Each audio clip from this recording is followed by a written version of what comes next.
আমি সজীব ওয়াজেদ জয় বলছি। বাংলাদেশে এখন একটি বিশৃঙ্খল পরিস্থিতি চলছে। সারা দেশে আমাদের ভাঙচুর হচ্ছে, লুটপাট হচ্ছে, আমাদের শহরের বাইরে আমাদের নেতাকর্মী, আমাদের আওয়ামী লীগের নেতাকর্মীদের উপর হামলা চলছে, অনেকে হত্যা করা হয়েছে। এই পরিস্থিতিতে আমি বলতে চাই, আওয়ামী লীগ হচ্ছে বাংলাদেশের সবথেকে পুরাতন গণতান্ত্রিক এবং সবথেকে বড় দল।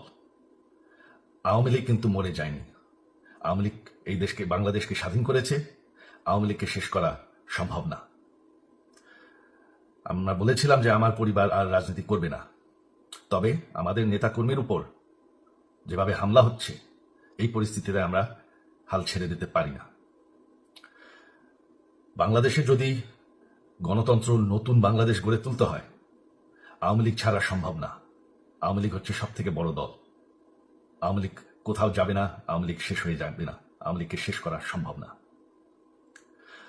আওয়ামী লীগের নেতাকর্মীদের আমি সবাইকে আহ্বান জানাচ্ছি যে আপনারা সাহস নিয়ে দাঁড়ান। আপনারা একা না, আমরা আছি। বঙ্গবন্ধুর পরিবার কোথাও যায়নি, আমরা আপনাদের সাথে আছি। দেশকে, আমাদের নেতাকর্মীদেরকে, আওয়ামী লীগকে রক্ষা করার জন্য যা প্রয়োজন আমরা করতে প্রস্তুত। এই যে আমাদের বর্তমান যারাই আছে ক্ষমতায়, তাদেরকে আমি বলবো যে আমরাও একটি গণতান্ত্রিক, শৃঙ্খল, নিরাপদ বাংলাদেশ চাই, জঙ্গিবাদ মুক্ত।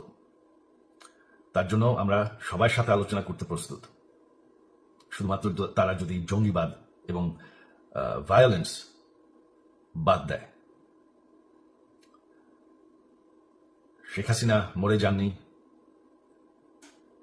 আমরা কোথাও যাইনি। বাংলাদেশ আওয়ামী লীগ ছাড়া গণতন্ত্র, নির্বাচন সম্ভব না। এই বলে আমি আমার কথা শেষ করছি। জয় বাংলা।